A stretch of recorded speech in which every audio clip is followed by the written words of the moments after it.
Hey, everybody. Welcome back to another exciting session of Taylor Tuesday. Excited to be back with you again. I've been taking a little bit of a hiatus to get a little bit of a break after you guys saw Ira and I about 50 times through the COVID period of time. So it's good to have some fresh faces here. So we have a very good friend of mine and former classmate, Dr. David Alper, who's with me tonight. And we have a longtime friend and recent author, which MB, I'll ask you to talk a little bit about that before we get fired up too, of a new book, which is really exciting and starting to really be the rage, as I can tell through Instagram posts, which is really cool. But we're excited. So this is a really interesting topic. And I think it's interesting with the two retirees that are on the call with me tonight, can talk a little bit about as we get toward the end, and we'll answer questions and can talk about why these sort of things that Mary Beth has written about have moved them to that level, not necessarily earlier, perhaps you, Mary Beth, a little bit, but at a point in life where it was time to make a change. So Dr. Alper is going to tell us just a little bit about the webinar status, and then I'll give you a little pitch, and then we'll get in with Dr. Crane. Good evening, everybody. It's really wonderful to be joining my good friend Mike and Mary Beth and all of you. And I look forward to seeing you at a few more of these as the year goes by. For those of you that have not been here before and you would either like to replay this webinar or you love this one, want to see what else is in the library, they're all located at www.taylormedical.com and can be accessed by simply clicking the webinar button on the upper right-hand corner. There is a vast library. There are dozens of these now on topics all over the place. And we host this, of course, bi-monthly with a little hiatus, as Dr. King mentioned, on the first and third Tuesdays of every month. So we encourage you to join us live, but if life gets in the way, by all means, just go ahead and hit the library, sit back, and learn something. Excellent. Absolutely. And I know you're going to want to go back and watch this one again, because I know that this is our speaker tonight. Dr. Crane is very passionate about this, and obviously as an accomplished author now has really started to grab the ground with what so many people just don't want to talk about, but they need to talk more about. So let me give you the quick pitch. Most of you are regulars here. I know that, but it's so important, the benefits that we can get from being a member of Taylor Medical, as you all know. And for anybody who's a newbie, as the Peloton people say to us, is, yeah, I like that, right, MB? That, as they always say, you're the newbie and here's what you do. But if you're a newbie, you need to get involved. It's free. You don't have to pay anything to belong. You're going to be saving money through your practice. Put together your list of your products, any SKUs you have, the cost that you have, manufacturers you like to use. What size do you use? A 30 mil bottle, using a 5 mil bottle? What do you like? I like Decadron. I like Kenalog, whatever. And put them out on a Word document, a spreadsheet, whatever you can, and get them over to Carla and the team at Taylor Medical so they can do a medical supply cost analysis. And you can visit the website. You can actually type in all that crazy stuff for the complimentary medical supply cost analysis. But go to the website. It's real easy to find it. Send that stuff in. If you can't send it in Excel, get it whatever you have. You can send in receipts. You can do whatever. But the savings are substantial. The rebates at the end of the year are great.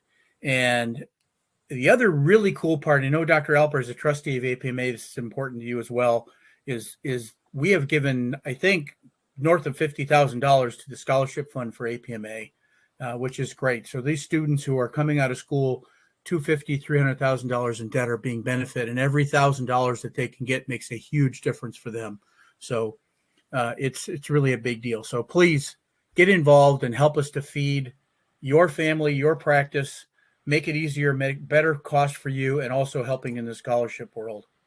So I'm going to take just a moment because I really want to listen to Dr. Crane. So Mary Beth's a longtime friend, phenomenal practice in the Dallas, Texas area.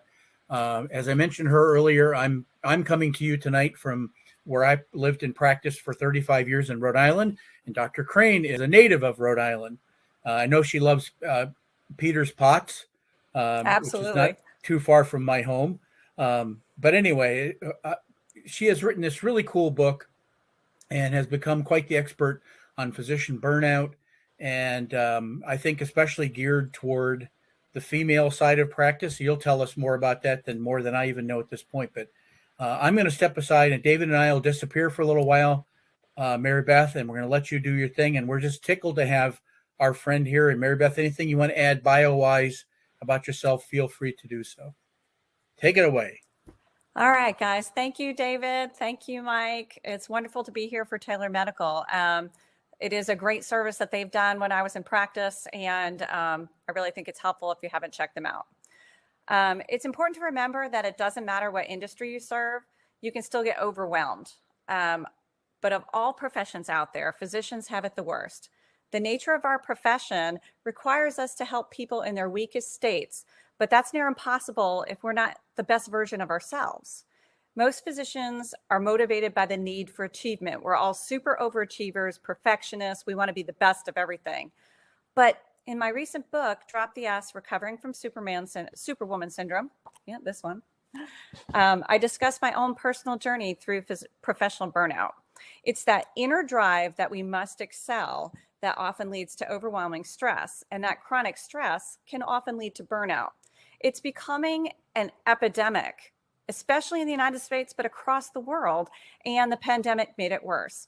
I am not alone. Let me give you some sobering statistics. This is a survey done in December of 2021. So this is not that all long ago. 22% of physicians are considering early retirement because of overwork. 16% of physicians are looking for another employer, different hospital gig because of overwork. 12% of physicians are actually looking for another career because of overwork. Why is this important? Well, the American Academy of Medical Colleges predicts a severe physician shortage in the US by 2034, which is not that long from now. And this is due to increased demands from the aging population, meaning we need more physicians, early physician retirees because people are fleeing the profession, burnout, which we're going to talk a lot about today, aging physicians, because a lot of us are getting older, and decreased medical school enrollment. Who wants to go to medical school when they see how much work it is, what kind of student loan debt they're going to get, and decreasing reimbursements? Let's face it, you don't become a physician to get rich anymore. And while the demand for surgeons continues to increase with that aging population, the survey noted that the supply of surgeons is not predicted to change substantially over the next 15 years. And this includes podiatric foot and ankle surgeons. In fact, Medical Economics, which I'm sure all of you have read as a magazine, projects podiatry to have one of the largest shortfalls of all specialties. So think about that. Then, in another recent survey, this is a completely separate group, 42% of US physicians experience symptoms of burnout. 96% identified burnout as a major issue in our profession. 60% identified charting and paperwork as the largest contributing factor. I definitely agree with that one. 50% of physicians work at least 60 hours a week, some of us up to 80, with a good chunk of that time allotted to paperwork. Think about the time that you spend charting at home, doing paperwork on the weekends, all of that counts. The proportion of doctors with above threshold levels of stress is 28% compared to the general population.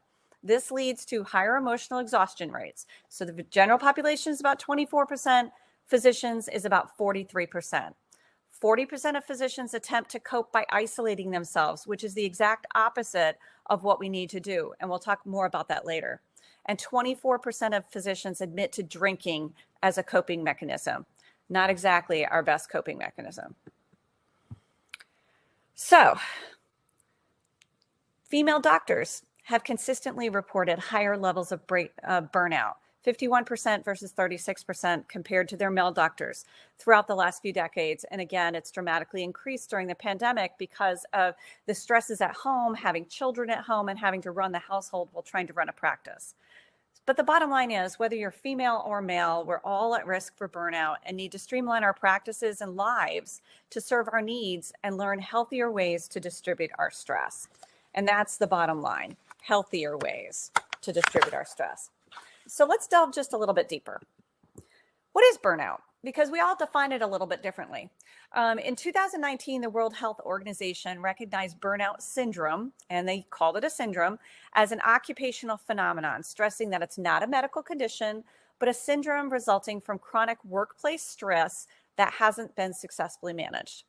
I totally disagree and argue that it's becoming a medical condition as it progresses towards chronic burnout. And we'll talk more about that a little bit later.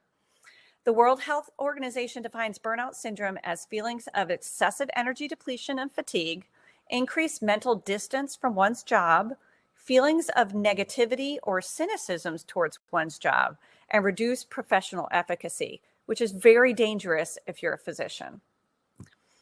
The World Health Organization also estimates that between 32 and 60% of medical professions suffer from burnout syndrome due to excessive workloads and high patient expectations. The numbers in the US are actually higher than they are across the world.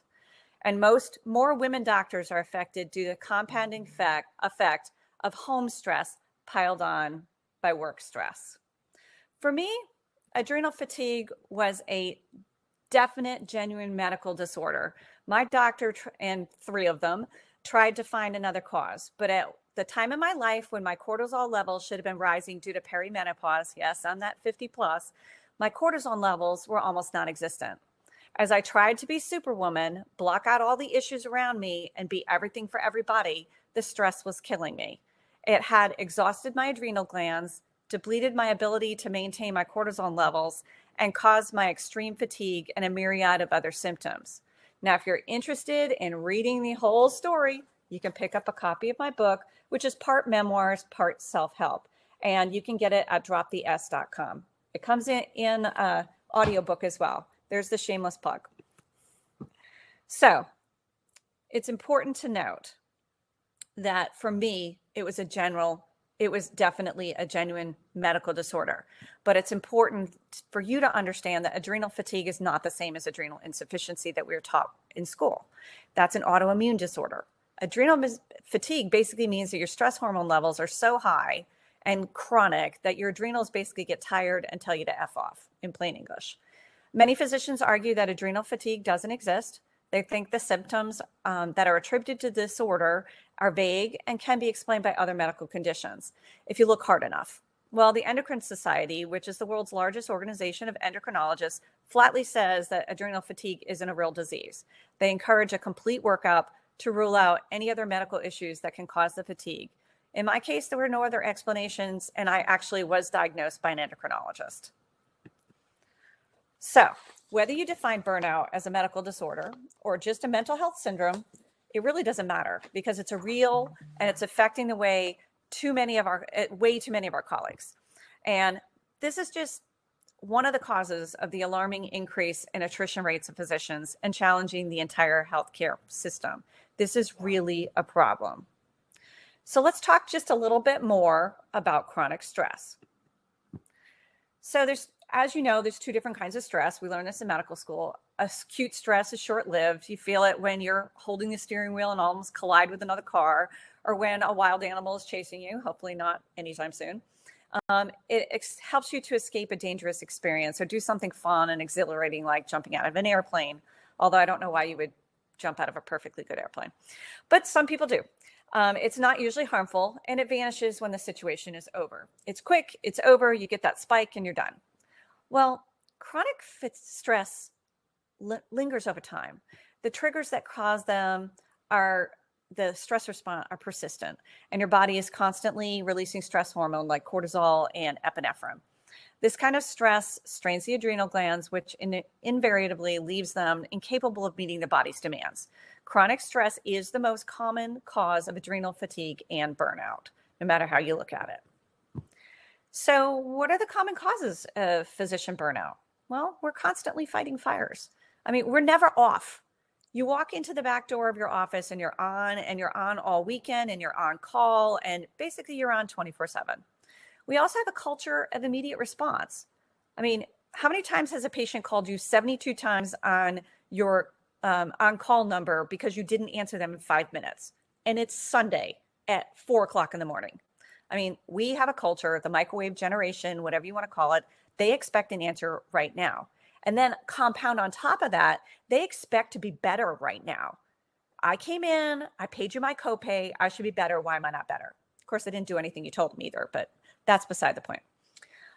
We also have too many administrative tasks. I mean, the business of medicine, in just the 27 years that I was in private practice, I started my practice, which is me with my mother answering the phone. That's all I needed. And then it grew. Well, it grew to 20,000 square feet of podiatry and 6 physicians and 29 ancillary staff. And I was doing way too much administrative work. And so was everyone else, because every year there's another piece of paper. Mike can probably tell you, back when we first started doing surgery, informed consent was a 3-paragraph piece of paper that the patient signed. Now it's like 17 pages and they have to read the whole thing, and so do you. There's not enough time with our patients now because we have to see more patients. So we don't seem to form the same relationships. And because you're not forming that relationship, again, you're stressed when they're not happy with you. We're all working way too many hours. We're keeping up with those growing patient demands. They pay more for their medical insurance, so they expect more from you. We're even worrying about our online reputation, because how many times a day do you get an email that says, hey, somebody else left a Google review for you, and you're like, oh, let me see what that is. And if somebody gives you a bad one, that's a major stressor. We lack a peer support network. We're all isolated silos. I mean, some of us, like in the end, I had 6 physicians, but I was the oldest and I was expected to know everything. And so it wasn't really a support network. And we have a lack of work-life balance because work has taken over. And that's just a few of the causes of physician burnout. So what are the symptoms? Well, number 1 is physical and mental exhaustion. You're just so overwhelmed that you feel like even if you sleep, you're not rested. Workplace dread. Do you walk in your back door and all of a sudden your blood pressure goes up and you just don't want to be there? Your hair can thin and you can lose it. You have chronic anxiety, irritability. Yes, in the end, I think I was the biggest bitch in the world. Everybody would tell me that. Not anymore. I'm a very nice person. Lack of restful sleep. Even though you're sleeping, you're not sleeping well. Your performance starts to decline. You're forgetting things. The ball. You have behavioral changes, and they can be a myriad of different things. Some people have chronic headaches. Some have chronic GI or stomach problems. There's a complete neglect of personal needs. You're taking care of everybody else, so you don't have time to take care of yourself. You have a desire to quit and just kind of drop out. What am I doing? This is ridiculous. I'm so tired, I can't think of anything. You have a development of an escapist mentality, and this is in the end stages where you're just like, I'm just gonna leave. You have a feeling of emptiness. Obsessions over problems at the office, obsessing over problems in life. Everything is negative. You have that pessimistic outlook on your practice. You're full of self-doubt. And again, like we talked of, you start to socially isolate yourself. And these are just some of the symptoms.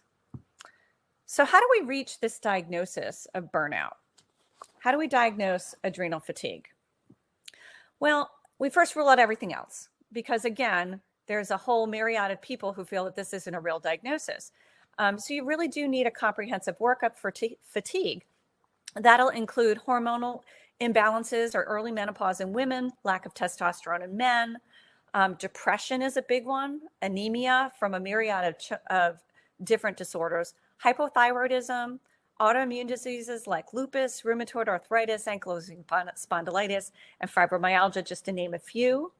Chronic infections. In fact, there has been a number of people with chronic fatigue syndrome like symptoms after post-COVID. And other diseases that can cause chronic fatigue, like high blood pressure, diabetes, heart disease, kidney disease, multiple sclerosis, adrenal insufficiency, like we mentioned before, which is an autoimmune disorder, and some cancers. So the bottom line is you need a full workup from your internist. And if the internist can't figure out what's going on, off to the endocrinologist. But when you get that adrenal fatigue diagnosis, it's because your medical workup for fatigue showed no medical reason for being so tired, or you and your doctor have decided you're not depressed. It's time to consider it. Adrenal fatigue is what I discussed as Superwoman Syndrome in my book, and I'll discuss that a little bit more. It's diagnosed with either a Dutch test, which is a dried urine test for comprehensive hormones, or a 24 saliva cortisol test. I did the 24-hour cortisol test, which if you're not familiar with it, they basically give you these test tubes that you spit in at 8 o'clock in the morning, noon, 4 p.m., and then between 11 and midnight. And it measures your cortisol as well as, in my case, my estrogen, my progesterone, et cetera, to see whether or not this was all menopause. And it just basically showed that I had almost no cortisol. It didn't go up or down. I just had nothing. And that my progesterone level was a little bit lower than normal. So there's 5 stages of burnout. And I think that these may be a little bit eye-opening for you. The first stage is the honeymoon phase. The second stage is the balancing act. The third stage is chronic stress. Then there's burnout crisis. And then there's burnout lifestyle. And let's talk about these individually. Honeymoon phase. This is the one that no one realizes that they're actually in the first stage of burnout. And I think this should be eye-opening for everybody. At this stage, you're not feeling that anything's wrong. You are like a stress junkie. You love medicine. You're building your practice. You're excited to do more of it. You want to prove yourself to be the best, take on more patients, and your productivity is absolutely through the roof. This is when you're building your practice and you're spending 60 to 80 hours at your practice doing nothing but that, and you forget that there's anybody else around you. All of a sudden, your family is like on the wayside and your priority is only on your practice. But you're so optimistic about the future, you're like, I can do this. Well, you can, but you can't do it forever. Because then we enter stage 2. Stage 2 is a balancing act. And again, a lot of early practitioners and even older practitioners find themselves in this balancing act. Things are still doing well. You're still happy to be a podiatrist. You're still happy to do what you're doing. But you started to notice that some parts of your practice are stressful. You're getting a little tired. You've got a little anxiety before those tough days. You look at that surgery schedule and go, who scheduled that? And you're starting to look at ways to distract yourself. Some people start drinking. In my case, I started running a lot. This is when I trained for an Ironman. Probably not exactly the smartest thing. Then there's stage 3. Stage 3 is chronic stress. Your anxiety is now happening every single day. Every day feels like a tough day. Your practice is starting to feel like a burden. You're like, I built this baby and it's killing me. And you just dread going in the back door. You're procrastinating. You're finding it harder to meet deadlines. If you're still making time for a social life, you literally go out, you drink with your friends and do nothing but complain about your patients, about your staff, about anything that's going on at work. Because let's face it, you're starting to lose it. And stage 4 is burnout crisis. This is where you're starting to be detached from life and work without any sense of control. Your mental health is starting to suffer. Good coping strategies seem out of reach. Often you're drinking too much or having other unhealthy distractions. It feels like the only way not to break down is to make a drastic change, like selling your practice, retiring, or just changing professions. This is where I lost it. And the stage 5 is what can kill you. This is burnout as a lifestyle. And I've seen a lot of older practitioners in this. By now, this is normal. Burnout's become a way of life. But you're starting to have some serious mental and physical illnesses. This is where depression comes in. This is where you're starting to have heart palpitations. This is where you're starting to have autoimmune disorders because of the fact that you're just so burnt out.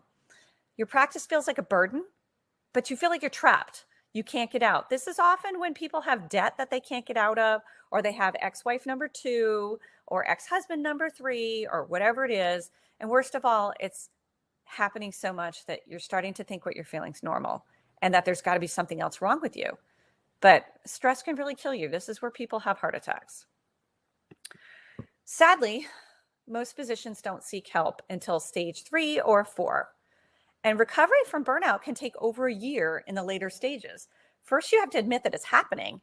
And then you have to do lifestyle, mindset, and behavioral changes, or it's not going to go away. And it all starts with your practice, because reality is that overachiever in you that has built this monster practice finds that it's eating you alive.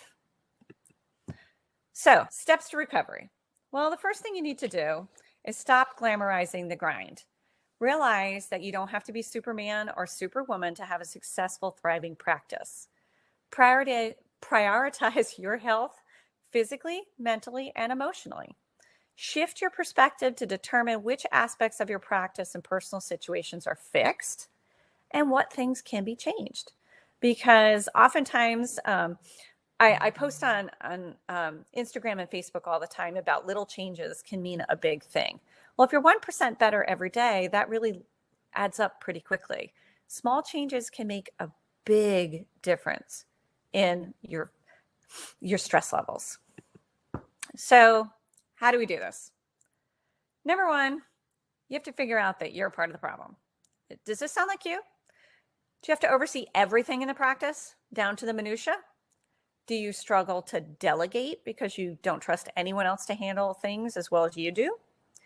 Do you get more amped up and take action as a result of stress? Or in other words, are you a stress junkie? This was definitely me. And even my office manager, Lori, was a stress junkie. And so we were stress junkies together, which made it worse because we literally like fed off of each other. Do you struggle with the word no? This was a big one for me. And do you often take on tasks when your staff struggles? Instead of making it a teaching moment, instead of teaching them how to do it, don't just do it for them. Well, a lot of us do. Oh, it's easier just to do it for them. Well, no, because you're going to do it for them 52 more times. It's time to reassess your role in the practice and work on your leadership style. So how do we do this? Well, I'll give you a running analogy because as Mike, I don't know if Mike mentioned, but I'm a 27-time marathon runner and 2 full Ironman. So I've done a lot of running in my life, and I started running in 1979, was just a few days ago. So you wouldn't try to sprint a marathon. Yesterday was the Boston Marathon, and you wouldn't start from the starting line. Even the people from Africa that won did not sprint the marathon. But that's often how we run our practices. We grind it out as hard as we can until we find ourselves utterly exhausted. So we're sprinting until we just drop. It'd be better if we treat our practices like a high intensity interval workout. And Dr. King is a big fan of Peloton, and so am I. And lots of times you're doing these high intensity interval workouts, and they say, do the intervals as you can handle them. And if you can't, take a rest. Well, we have times where we grind it out, but then we rest. And there's lots of different kinds of rest. Sometimes it's mentally resting. Sometimes it's physically resting. Sometimes it's just getting away from the entire grind or walking away from the practice for a short period of time. You need to recharge. And then you go back and you grind it out again. And you find that you'll get a lot more done. You'll be a lot more productive, and you won't be as burnt out if you did that. And scheduling rest is the key to that. And we are all terrible at that. I actually had a physician the other day say to me, he goes, I'm getting your point because I was arguing with my wife that I just couldn't possibly go to Maui for a week with the kids for spring break because I've just got too many things to do at the office and I just can't take a break right now. And I looked at him like, really? You're arguing about a week in Maui? Maybe it's time to reassess. So we need to streamline our office. We need to identify what tasks are the most important to your practice goals. And that starts with having practice goals. And that's another whole lecture in itself. Then we need to standardize a set of procedures or processes to complete the tasks that really matter in your office. I had, before I retired, a set of what we called FANT processes, and FANT was Foot and Ankle Associates of North Texas. And literally, we had hundreds of FANT processes. And every time that someone came in new, we would say, okay, we need you to look at the FANT processes and learn. And everything from how do you answer the phone to how do you make an appointment to how do you schedule a surgery, et cetera, was a FANT process. So it literally took almost no training whatsoever for someone to learn to do all those tasks. And then you need to streamline your communications. One of the things that really helped, especially towards the end, was that we would have a physician and managers meeting every Monday at lunch, and we would buy lunch for everybody and we'd sit down for 2 hours and talk about what's going on in the practice. And nothing else was going on during that 2 hours. But then we would follow it up the next morning on Tuesday mornings by closing the office from 8 to 9:30 and having a all practice meeting, talking about whatever it was the managers and the physicians talked about in their Monday meeting. So we wouldn't decide something and then just go, this is how you're going to do it. No, we would sit and take everybody's questions and streamline it so people were much more functional. And I highly recommend that you automate everything that you possibly can. I really fought with not wanting to let people make their own appointments on the internet. And I didn't want to automate our recall system. No one needs to call your patients and remind them that they have an appointment. That is complete waste of your time, complete waste of your staff's time. It should be automated. And there's so many things these days that you can automate. And more than anything, even with the automation, you need to rethink your schedule. group-like tasks. And if you've been to some of the AAPPM meetings, you've heard me talk about block scheduling. Block scheduling means take all the patients that are alike and put them in a certain time. So maybe Monday morning from 8 to noon, you do nothing but first post-ops. And maybe Tuesday morning is Toenail Tuesday, where all you're doing is cutting toenails, corns, and calluses, the old CNC, et cetera, et cetera. Maybe Wednesday and Thursday are your new patient appointments. Not only does it help your mindset, because I always went in scrubs on Tuesdays because I knew toenails were going to be flying on Tuesdays. Why am I going to wear any decent clothes? But not only that, but I knew that I was going to see all those people I talked to over the weekend, if they had a question, on Monday morning, and make sure that they were all okay. Your staff is better trained that way and functions better. Your brain is more streamlined. It really does help. Block scheduling. And I highly recommend, and I stole this totally from Peter Wishney, a Rainmaker Day. What does that mean? It means a day where you work on your practice and not in your practice. You shut the door of your office. It's not like you're sitting at home doing nothing. You shut the door of your office. You focus on those goals that you had. You're looking at your numbers. You're doing your marketing. There's no distractions. There's no time vampires, because, anybody who knocks on your door and says, can I have a minute? It's never a minute. It's 20 minutes. It's an hour or 3 days worth of work that they just gave you to do. No, shut the door, work on the practice, and you will be amazed. It's where the magic happens. This is how my practice grew, because I had time to think. I had time to look at things like the numbers from Taylor Medical giving me and make decisions that I want to change to a different product, because I had the time to look at those things. And no, you won't decrease your revenue. What's so amazing about it is that your per visit value will go up because you spent the time to think about how you're treating your patients. Steps to recovery, other things. Number one, quiet your inner critic. And we all have one. It's that little voice in the back of your head that says, you're an idiot. And some days it's, you're just a terrible doctor, or there's got to be a better way to do this. Focus on the positive. Learn to love yourself and realize you're doing the best you can. And learn that self-care is not selfish. If that means that Wednesday at lunch, you will get a massage every single week, or you operate on Friday afternoons and you're done at 1 o'clock and that's your massage date, do it. Don't go back to the office and do charts. Spend some time on yourself. Learn to say no.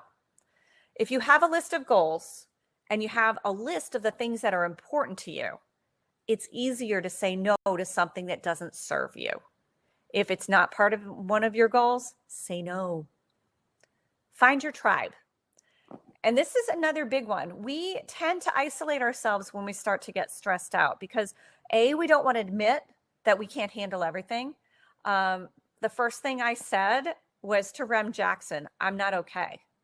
And he has a great mastermind group. Not that I'm advertising for Top Practices, but he really helped me work through the first moments of admitting that I was burnt out.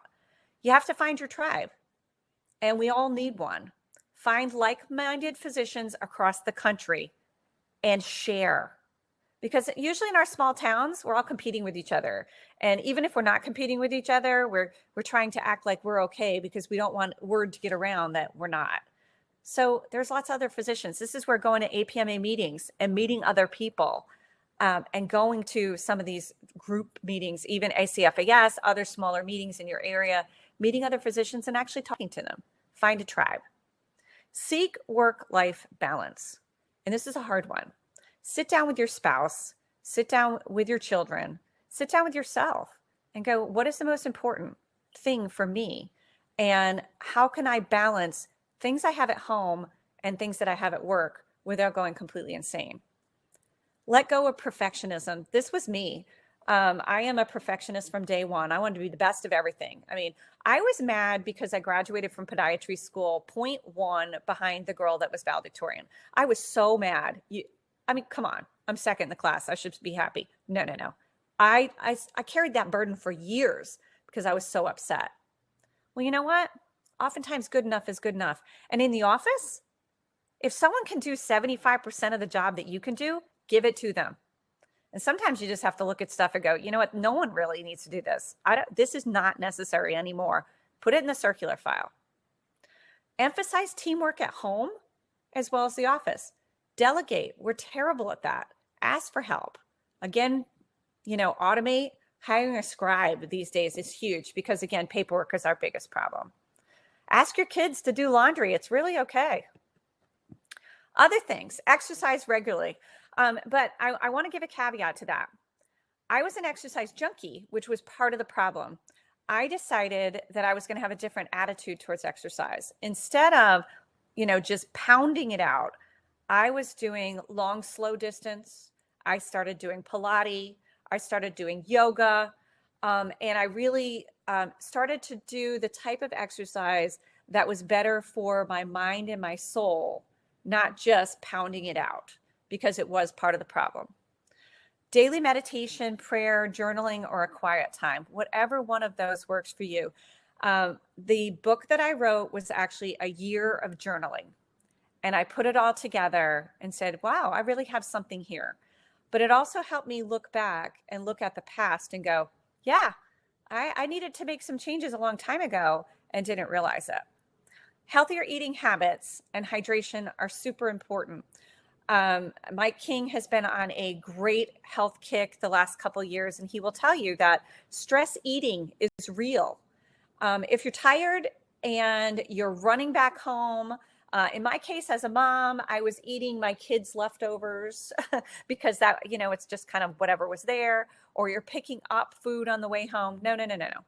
Plan your meals, find a time to do meal planning, and eat healthier. You will feel so much better. Plan your alcohol consumption or quit entirely. I have an entire chapter in the book about how to actually be mindful about your drinking. Literally go to a party and say, I'm going to have 1 glass of wine, and then I'm going to have 2 glasses of water. Then I'm going to have 1 more glass of wine, and then I'm done for the night, and actually do it. If you plan ahead of time, your drinking, you tend not to have that 4th, 5th, 6th glass of wine. And any woman will tell you that going to bed with a glass of wine is what a lot of 40-plus-year-old women do, and it's not just women. So it's not a healthy habit, and it's certainly not going to help you to recover from burnout. Sleep 7+ hours a night. How many people do you know sleep 7+ hours a night? Well, it wasn't until a year and a half ago when I started the retirement process that I actually started to. It is life-changing. You're not exhausted all the time. And believe me, you're more productive when you're actually the best face of you. Moderate your social media time. Delegate a staff member to actually look at your reviews, your social media. You should not be doing this. Stop checking them.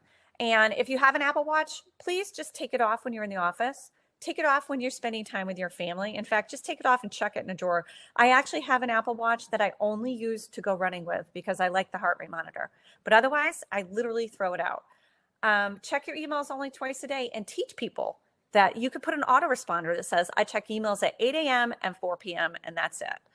Teach people that you're unplugging because it could be 24/7 that you're on social media and that you're on your emails. Seek financial security with a budget and savings plan because debt is one of the hugest reasons for burnout as we get older. We are spend. It's funny. I always tell my first-year associates that they should stay living in an apartment and they should drive their Honda until it blows up and pay off as much of their student loans as they can. How many of them ever listen to me? I think 1. The rest of them buy the big house, buy the Mercedes, make their wife happy or their husband happy, and then all of a sudden they have $200,000 worth of student loans and an $800,000 house payment. Well, that's a huge stressor. One of the reasons why I could retire when I did was because I took my own advice 10 years ago and started saving half my income. Pursue spiritual fulfillment or peace, whatever that means to you. You can be a Christian, you can be a Buddhist, you can be whatever, it doesn't matter. You need to find that there is another reason for us being on this world. And whether that is prayer or meditation or, just being with us, doing kind of yoga with a spiritual being, I think it's important that we seek some kind of enlightenment. Seek balance, because the bottom line is you can have it all. You just can't have it all at the same time. You cannot be everything for everybody, whether that's your children, your husbands, your staff, your patients. You cannot be everything for everybody. You need to do this in spurts. Remind yourself that it's difficult to pour from an empty cup. You have to work on refilling your cup before you turn around and you help other people refill theirs. And I think that is the best analogy I can give, is that by the time you reach burnout, your cup is not only empty, but the coffee is dry in the bottom. Let's stop glamorizing the grind and teach the next generation of physicians how to balance their lives and their practices so burnout would be a thing of the past. How do we do this? The only way to prevent burnout, and this is, of course, this is me now prophesizing, but the only way to prevent burnout is to change our culture. We have to talk about burnout instead of pretending it doesn't exist. And it really starts with the students. We have to teach them better habits when they're students before we get them to residencies. And we have to change the culture of our residencies. We have to stop trying to kill them with 80 hours a week. And I remember when I was a resident, they passed a law in New York that you couldn't work more than 100 hours a week. That's absurd. How are we supposed to learn anything? We're teaching them that this is normal. We have to teach balance and the importance of rest, even if we have to teach them how to rest. We have to talk about mental and physical health at all levels of training. We have to teach healthy coping mechanisms because most of us, again, number one and number two, isolate yourself by basically pretending it's not happening. And number two, drinking or prescription drugs or, marijuana, one of those bad things. And teach time management and time blocking in schools so that it is a trickle-down effect. By the time they get to their practice, they've already mastered it. And this is the only way that we're going to stop future generations from being in the same boat. Hopefully, you guys got something out of this. I hope that just remember, you can't be everything from everybody, and you cannot pour from an empty cup. That's awesome, MB. Thank you. That was, wow, is all I can say. And if you want the complete story again, shameless plug, audio, paperback, and Kindle at droptheS.com. I'm actually going to buy that for my daughter, who is in a corporate job in advertising and about to become a mother, and very similar. I mean, she's doing fine right now, but it's interesting. I mean, you hit a lot of great points, but you know what? Yeah, I'm actually giving a lecture tomorrow to a mothers group at the local church that is like 50 women that are all professionals that just became moms in the last 5 years. So it goes not just physicians. Well, and Mary Beth, I'm assuming it also is not just women. I mean, you certainly are taking it from your perspective. I could take it from mine, and I actually will admit that I saw a fair bit of myself in your slides as you were moving on. But the point of the story I think needs to be made is that this is happening to our male colleagues, our male fellow physicians as well. And I would maintain that a lot of the signs and symptoms would be very similar.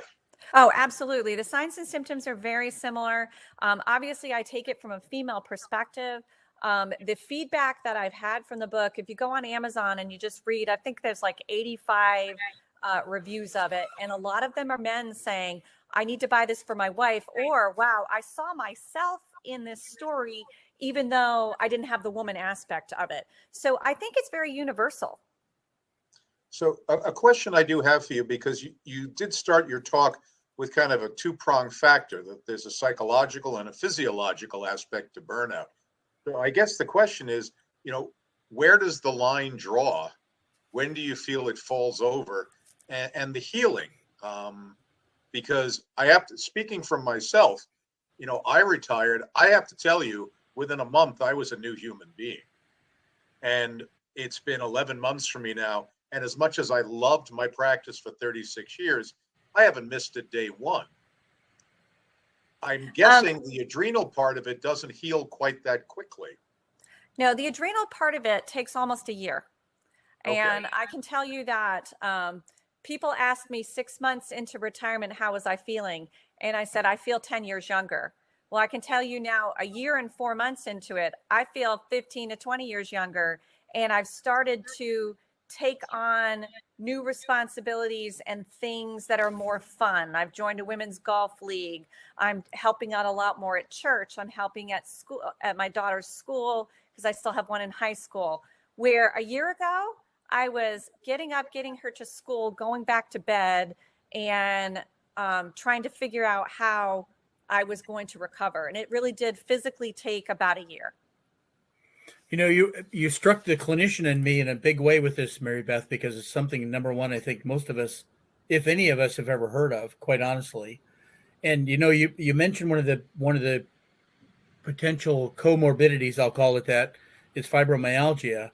And it's interesting because you mentioned that so many doctors don't believe in adrenal fatigue, and I found that so many don't even believe in fibromyalgia.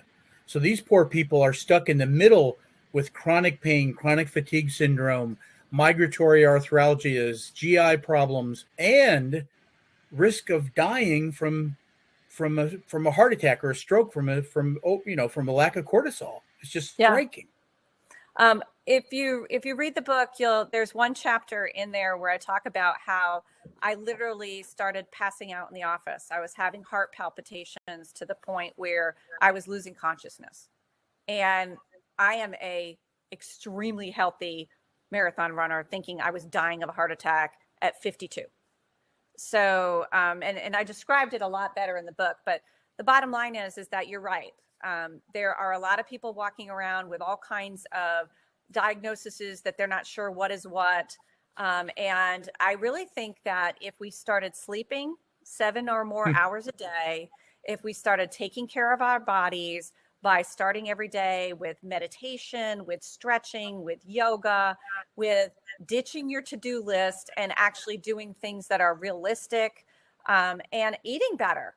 I mean, unfortunately, the first thing that people do when they get tired is they start eating like crap.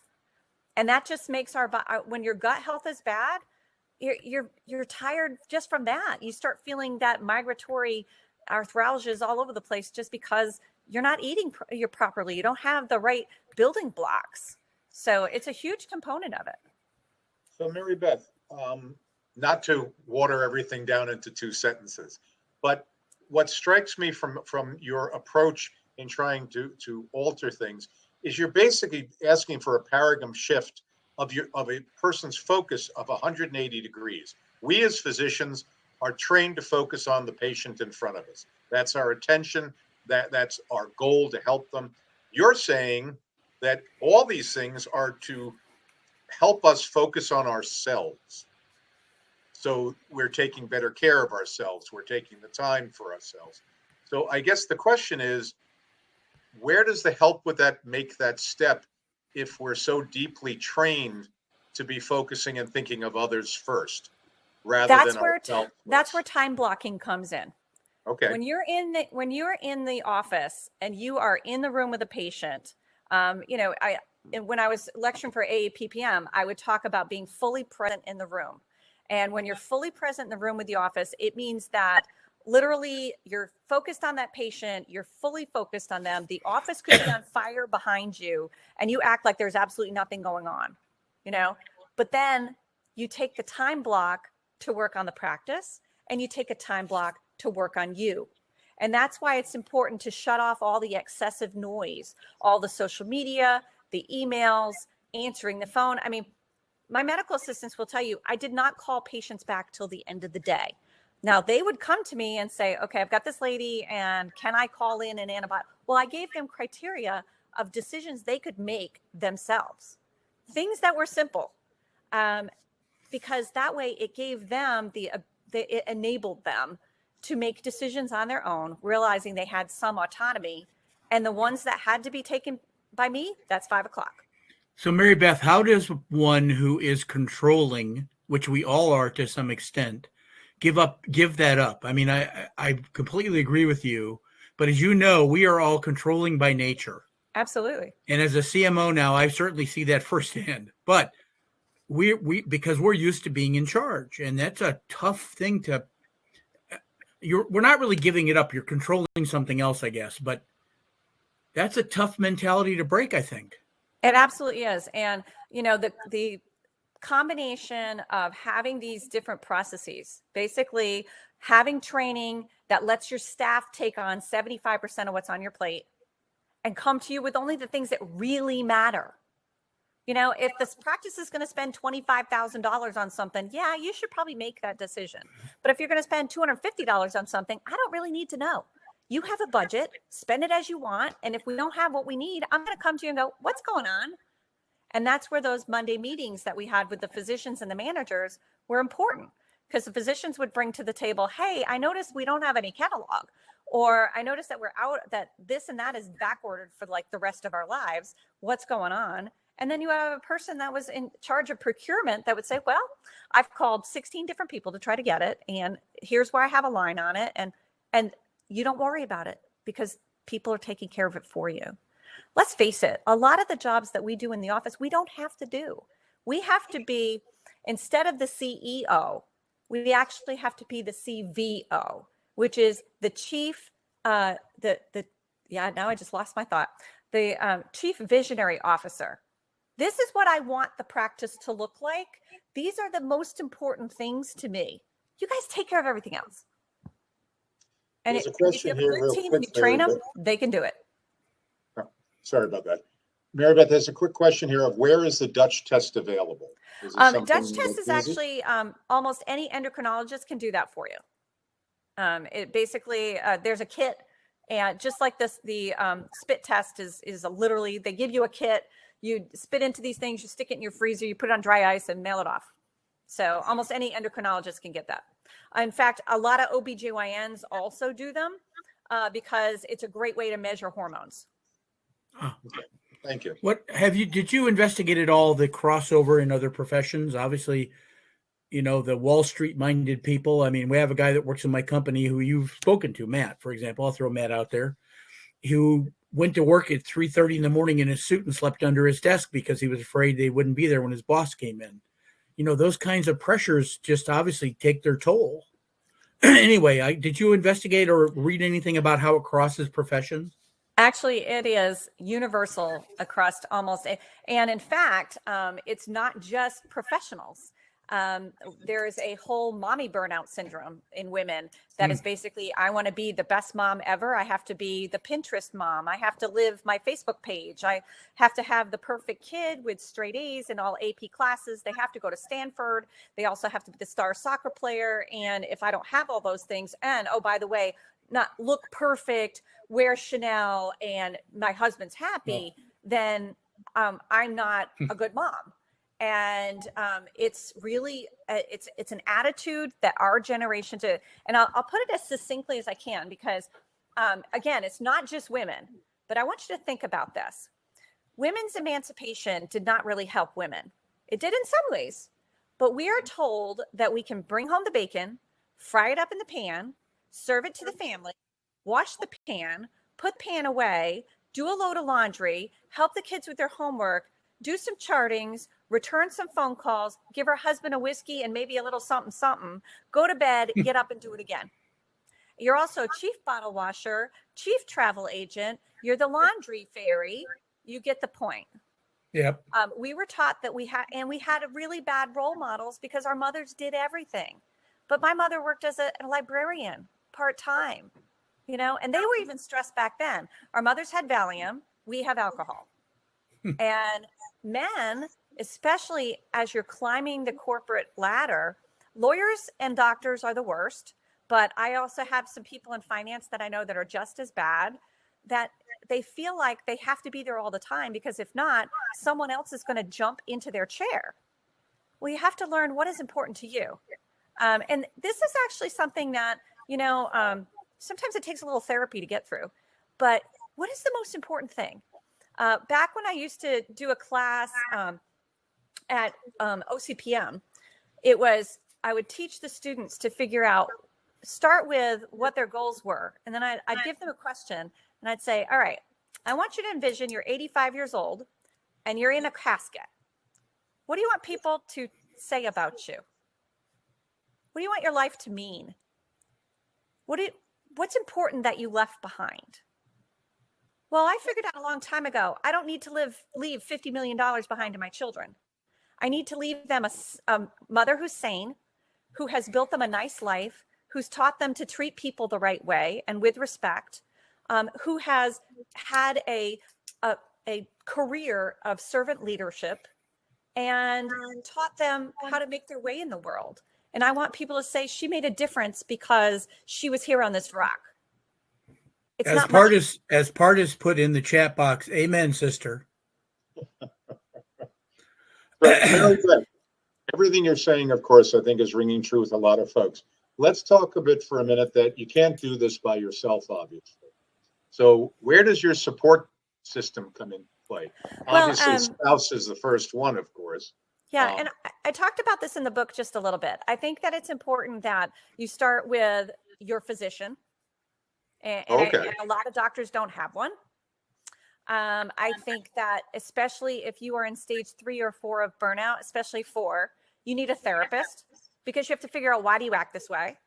I had to actually look at, why am I such a perfectionist?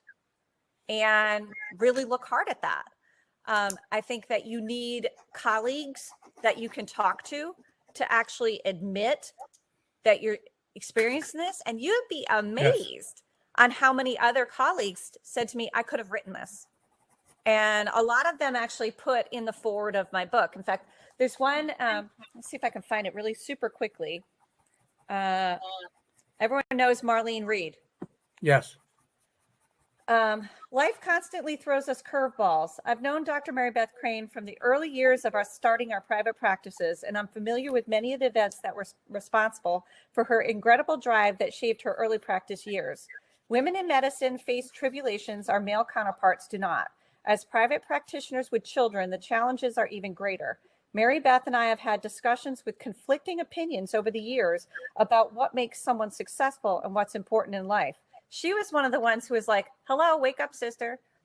Many people insist on being Superwoman until it's too late and they succumb to the many health issues that can arise. I'm thankful that my longtime friend came to the conclusion to drop the S in time, realizing that success is defined more than a specific dollar amount. I have often said that women can't do it all 100%, but we sure can do it at 90%.